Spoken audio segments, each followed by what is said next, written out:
Hello chaps. Purpose of this video is to show you how to set the ignition timing on a BSA A10 with a what have you got in your mouth? What have you got in your mouth? And what the hell do you want? Ignition timing, yeah, Lucas K2F mag and auto advance unit. I wanted to make this video because I couldn't find one myself online and to remind myself how to do it, so I thought I'd make one myself. Sure to be helpful to someone someday, and I could even watch it back myself to remind myself how I did it. So I'll be going through all the stages. This is actually a B31, which usually had like a 350 single, but it's got the A10 650 in there, and it just fits in no problem, funny enough. So it looks much better performance. I've just put this new wheel together, a twin leader. So it's been off the road for actually about 2 years, and the spark in the mag had been suffering. Like, I tried to start it last week and it was not sparking at all. I took the mag out, hence why I now need to reset the timing, and spun the mag up on a cordless, and then it bounced back in, it sparked back into life. So it wasn't the mag, it just needed a bit more of a spin than what a kick could do. So I got some new plugs, and it's sparking nicely. So it's time to put it back together, button it up, set the timing, and then give it a whirl with my new bars and my new wheel and my new tyres. Right, first thing first is timing cover off, new gasket ready, bolts laid out so I know where they go, jacked up so that the back wheel will spin, like so, only a little bit, as long as it spins. And then you're ready to take the advance unit off, which, let me do that actually while holding this. It actually needs a bit of a jerk, otherwise the mag tends to spin round. So a quick one, then you can undo that and get that off.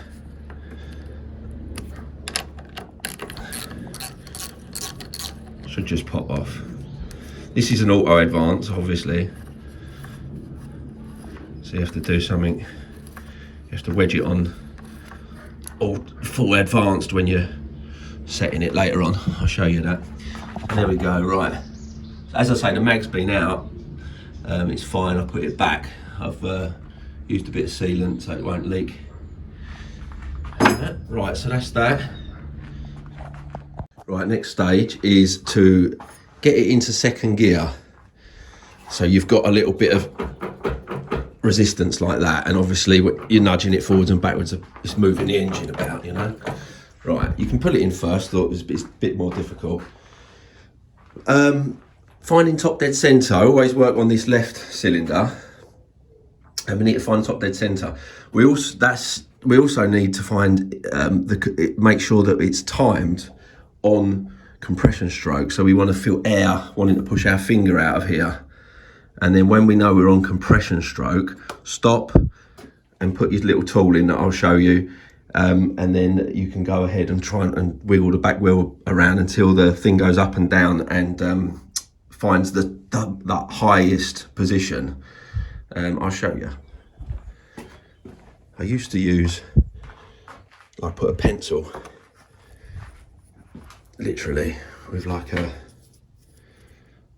area that would take a mark, you know, sand it down a bit and put it in, and then wait for it to go up and down to find the highest point before it starts going back down, and make a mark. But it's wiggles about, it's never going to be that accurate. So I've recently got hold of this tool. Where have I put it? Here it is. It screws into the plug hole. There's only a tenner on eBay. It's got measurements on it, but then I want to make my own marks. So I put actual sellotape on it so that I can use a Sharpie, make some marks. It won't rub off easy. Right, let me get this in, 1 sec. Oh God, there we go, hang on, I'm just balancing it. I need 3 arms for this job and I just haven't got them. So, I've got me plug plunger bit in there, and I've taken the plunger out so I can put my finger on top of that and wait and move this up and down until I can find some sort of feel air pushing my finger out, like on compression stroke. Listen, I suck in,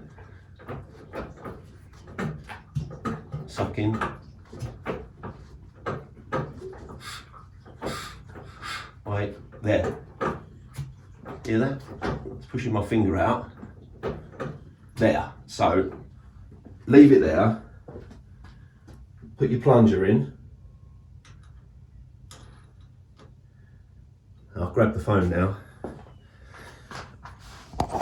So what we want to do is we want to knock the wheel backwards and forwards. Well, only forwards now because it's on compression stroke, till it starts rising. See, it's rising up. Little taps, eyeballing it. It's started to go down again now. And it, so backwards a bit. Find the highest position. It's going up still. Down. I'm even going to put my glasses on for this. I'm blind as fuck. Where is it? There we are. There. Down. Up. Down. That there. Right. Get the Sharpie. In between every little clip I do, I'm having to come around here and pump this epoxy thing up because it goes down on its own. It's like losing pressure and I'll never get around to sorting it. It's a good little workout. Right. We know that's top dead, yeah? So we're going to mark it. Like that. And let's just make sure it don't go up higher. It's going down. It's going up. That'll do it. Right. What I can do now is pull that out. Okay, come over to here. Now to time an A10, the most common setting is 5/16 of an inch before top dead center. That is the point where we're going to be adjusting the mag for the points to open. So if we can get it to 5/16 of an inch, which is actually 7.9 mil, before the highest point of the plunger, that is when we're going to want to turn this round until we can feel the points coming open, and that is when it will spark. So we'll get to that, but the way I like to do this is to get a vernier. I've already set it at 7.9 and make my mark before the top dead center. So let me just press pause and I'll do that. Right, I'll quickly put it back in and use the finer pen to get a more accurate reading. So this is top dead center, this first one, and then this one is 7.9 mil, which is 5/16 of an inch before top dead center. So I'll show you how it looks in here. Right, it's still on top dead center. I haven't moved it. See my bottom line there? Right, so now we want to go backwards with the wheel until we come across that 7.9 mil before top dead. Is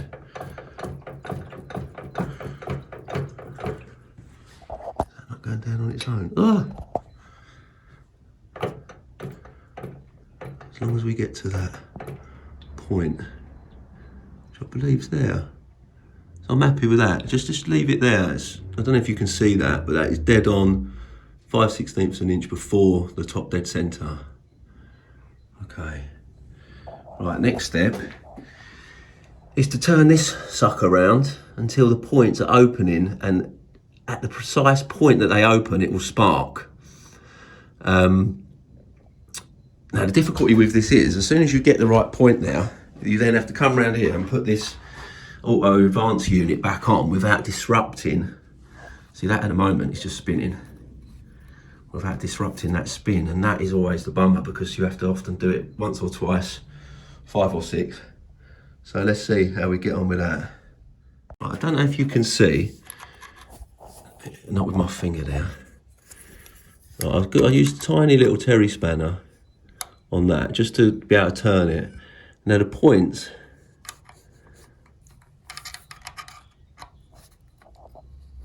it comes as this spins round.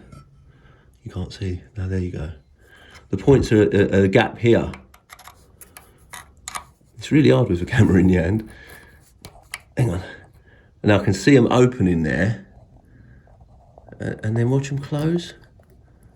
There, closed, open. See that tiny little thing? Now you can stick a bit of sort of cigarette paper in there, in that gap, right, when it's open. Back it off so that the cigarette paper won't pull out. And then turn it again whilst pulling the paper. And when it first starts to come out, you know that's your point. But what, I don't want to do that. I used to do that. There's a bit of paper I used to use for it. Little thin bit, which was actually probably 60 years old, because that was in my granddad's little tin. But I've got one of these little gadgets now. So it's a beeper and a light. Makes a bibbing noise. When you've got a connection, there's no noise, but as soon as that loses connection, so we're going to use this for the first time, actually. Okay, I've got it on there. I've switched it on. It's not buzzing now because them points are actually making contact. I'll put one end on the points itself and the other end on that nut I was turning a minute ago. Trouble is, now I'm going to have to spin it this way until it makes the noise, if I can. Oh, see? So just get it so it just starts to bib. There. And that's telling me that them points have just opened. Bit easier than cigarette paper. Just double check it. Back. Foot.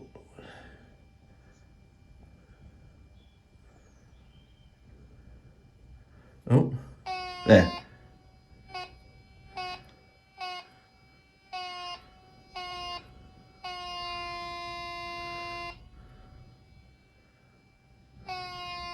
There, that'll do. Okay, right. Now this is the tricky bit. We have got to put this auto advance unit on the taper, see, and the nut gets it. A little horseshoe washer in there, often wants to fall out. See this little wedge? We need this to keep this, when it advances, it's like this. You see that movement? So I want to get that wedge and stick it in that gap there and keep it fully open. And then we'll go ahead and try and bolt this on without that. Actually, we could put the wires back on, of course, and that will tell us if we've moved it once I do this nut up. Right, okay, hang on. Okay, so we know that's in the right position because it's beeping. I'm gonna have to not record this or balance the camera because when I put this in, I'm gonna need all the hands I've got. So let me balance this up. Right, hopefully you can see me. So I've got that wedged. Yeah, wedged on full advance.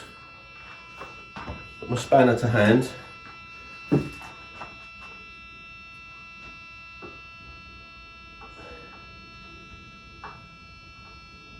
Bear with me. I want to do this on camera because sometimes it's important to see it actually, how long it actually takes.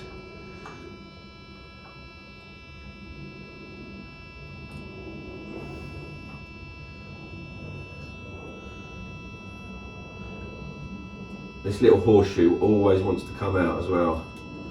Hang on. What's going on here? There we go. Right.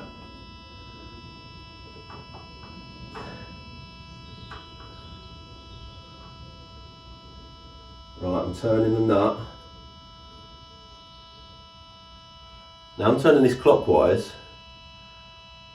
So if it turns the points on the other side anti-clockwise, and it stops making that bibbing noise, then I know I've fucked it up, and I've moved it without nipping it up, if you know what I mean.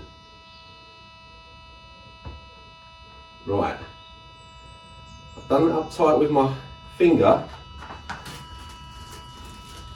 still in the right position as we can hear. So now time to give it a little bit extra. Oh. Right, I mean, I want to go a bit tighter than that really, but I know that's going to upset that. But you've got to do it. And then we can go back, well I can go back, I won't bore you with that, and recheck it before I put the timing colour back on. I'm still tightening that up a little bit. Turn on it, hear that? It's good. Every time I take the pressure off, it's still buzzing, so it's good. Yeah? Nice and getting tight now. Oh, that's it's just there. I'm going to leave it there.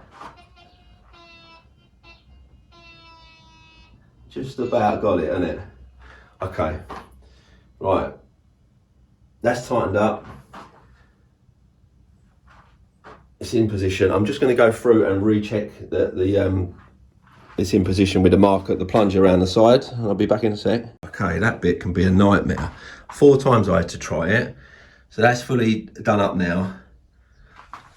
The wood is still in there. I hope I can get that out. I'll fish that out in a minute. But let me just show you. So this is how you would check it. Going back until it goes off, which is there. I don't know if you can see, but that is just on the line.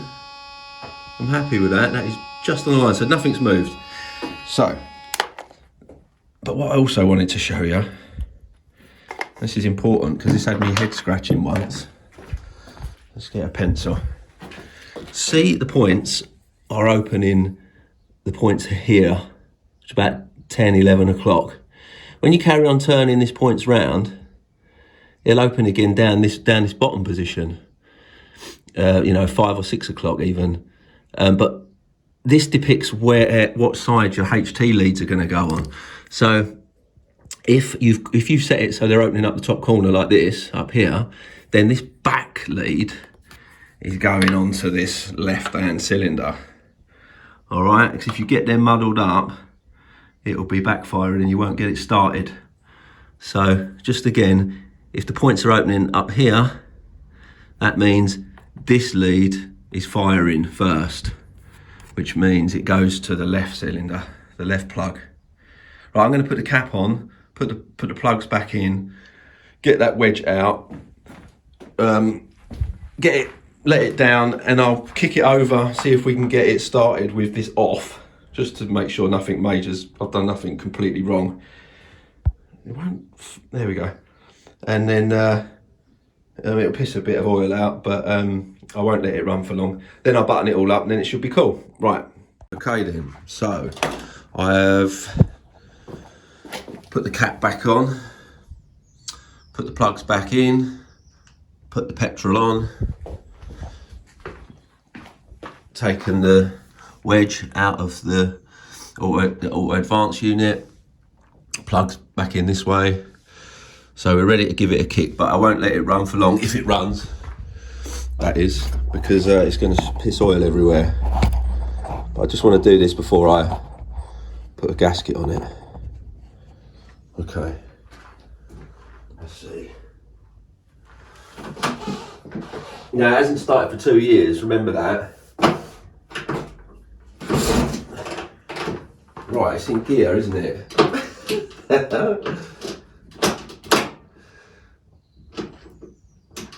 There we go. Easy mistake. Right. Ooh.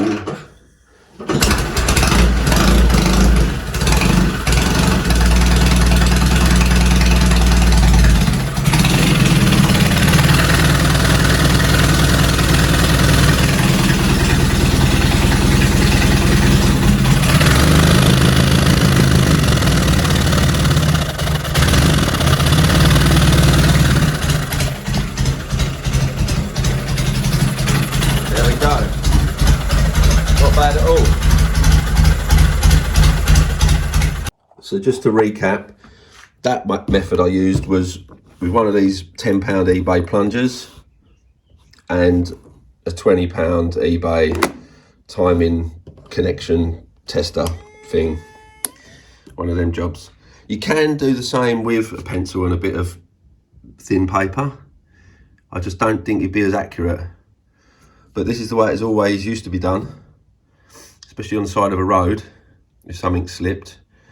Obviously the ideal way would be to use a degree wheel like this on the crank, and it's something like so if this has to move 5/16 before top dead center, this would be somewhere around 34 degrees before top dead center. I would obviously use this if I was building an engine and I hadn't put the primary side on yet, because it connects to the crank, you see.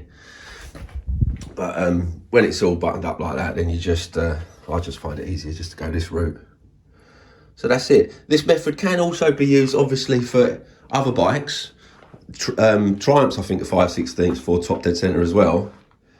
Obviously you need to check that, but it's the same method. I mean, with a Triumph, the later ones, you do get a little I've got a little sort of special tool for it to find top dead center. This is it here. That screws in the case, and this plunger falls into a little hole in the crank when it's on top dead center. The later Triumphs use that. But yeah, nice one. Hope this has been useful. I'll actually in a minute I'll get some charge in the battery and get it out and just end the video with it running outside. Wicked respect.